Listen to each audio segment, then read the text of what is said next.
بسم الله الرحمن الرحيم والصلاة والسلام على رسول الله الأمين سيدنا محمد وعلى آله وصحبه أجمعين. Everyone say صلى الله عليه وسلم. صلى الله عليه وسلم. I'm going to start with this video today. Maybe we're going to have 2 or 3 videos according to the need, okay? We're going to start with a revision for grammar, then I'm going to revise the 2 stories that we have studied together, okay? So I'm going to start with grammar. This revision is going to help you a lot if you have any questions about the exam, okay? So we had 3 lessons in grammar, okay? We had the independent and dependent clauses. We had the simple, compound, and complex sentences. And we had the types of nouns, which are collective, common, and proper nouns. I hope that I'm going to re-explain everything again because you're going to have this in the exam. Use this video to revise with teacher Malik, and I'm sure that it's going to help you a lot, okay? So let's move on directly to what is a clause, okay? Let me share my screen. Yes, exactly. So as you can see here, this is the paper that we used to revise together, okay? The first thing that we have said that a clause is made up of a subject plus a verb. I repeat, a clause is made up of a subject plus a verb. Maybe it's going to be a dependent clause. Maybe it's going to be an independent clause, which means that it's going to be meaningful or meaningless, okay? Nevertheless, it's going to be meaningful or meaningless. It's a clause because we have a subject and a verb. I have noticed that some people are going to say, whoa, it only has a subject. So it's a dependent or an independent clause, which is totally wrong. Both the dependent and independent clauses, they both have subjects and verbs. One subject and one verb. We are talking about one clause, okay?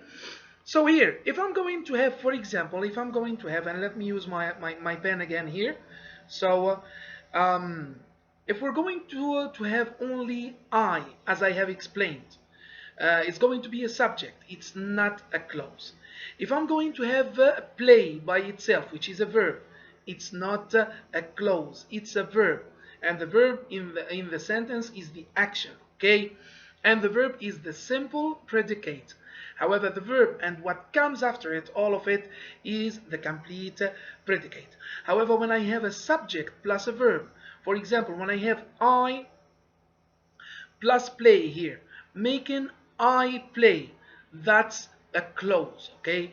And in English, we have explained that we have 2 types of clauses. The dependent one, which we call a slave, okay? So the slave cannot, for example, it's an example, okay? The slave cannot express himself without the order of his master, and it's the same for the dependent clause. That's why I like to call it the slave clause, you see? So it cannot express itself, it cannot have a meaning without linking it or attaching it to the independent clause. So the dependent clause is meaningless. It doesn't have a meaning by itself. However, the independent clause is a free clause. She is the master. She has a meaning by itself. It's meaningful. Okay? To make it easier for you, we have said that we have what we call subordinating conjunctions or subordinating words. Whenever you find a subordinating conjunction or subordinating word, it means that that sentence is dependent. Let's carry on. So, types of clauses. The independent free clause. It's a meaningful clause. For example, here we have the baby slept. Good. I can understand that. The baby slept. Cool. Okay. Now, listen to this. The baby slept because he was tired.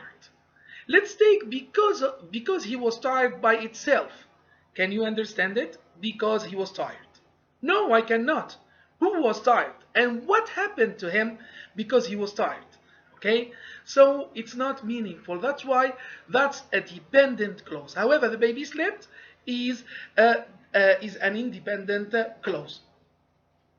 Here, the baby slept has a subject and a verb. The baby is the subject. He is the doer of the verb, of the action, and slept is the verb itself, so it's a clause, okay?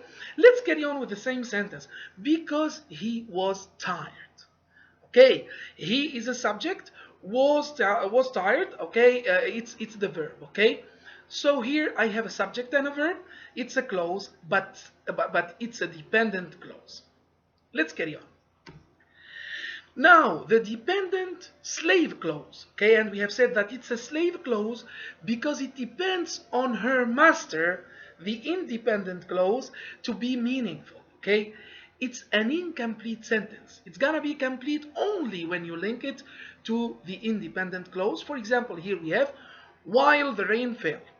Oh my God, teacher Malik, what happened while the rain fell? Can you please complete the sentence? Exactly.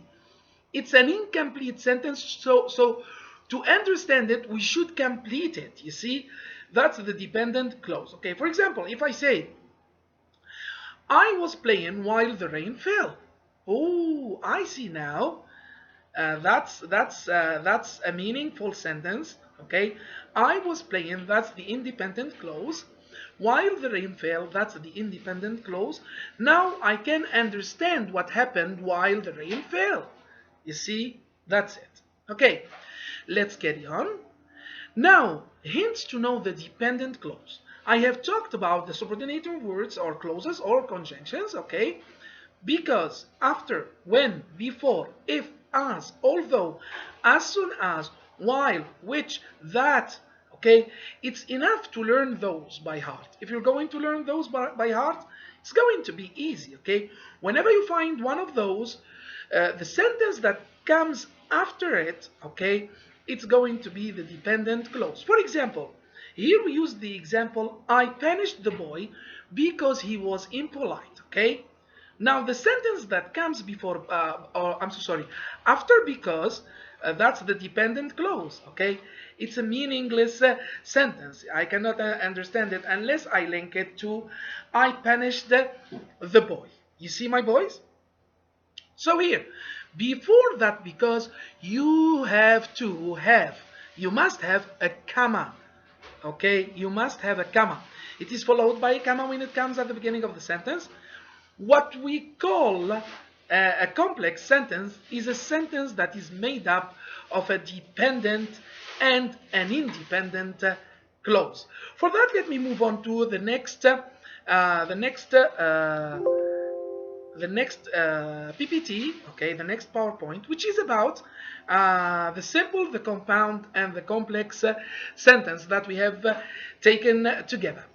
Now, the simple sentence is only one sentence. It has only one subject and one verb. You can say that it is only one clause, okay? So it is only one sentence with a complete subject and a complete predicate, okay? Now here we have to pay attention that the simple subject itself can be the complete subject. For example, if I take we, it's a simple subject. At the same time, it's the complete subject of the sentence, okay? We play, okay? Play is the predicate because the verb is the predicate. At the same time, it's the complete predicate because we don't have another thing after play here in this sentence. You see? So what you have to keep in mind, okay? Bear in mind that one subject plus one verb equals a simple sentence. 1 plus 1. It's a formula, okay? One subject plus one verb equals simple sentence. I repeat, 1 plus 1 equals simple. So here my video is about to finish. I'm going to move on to another video to finish explaining the simple, compound, and complex sentence, and of course the common and proper. Thank you. See you in the next video.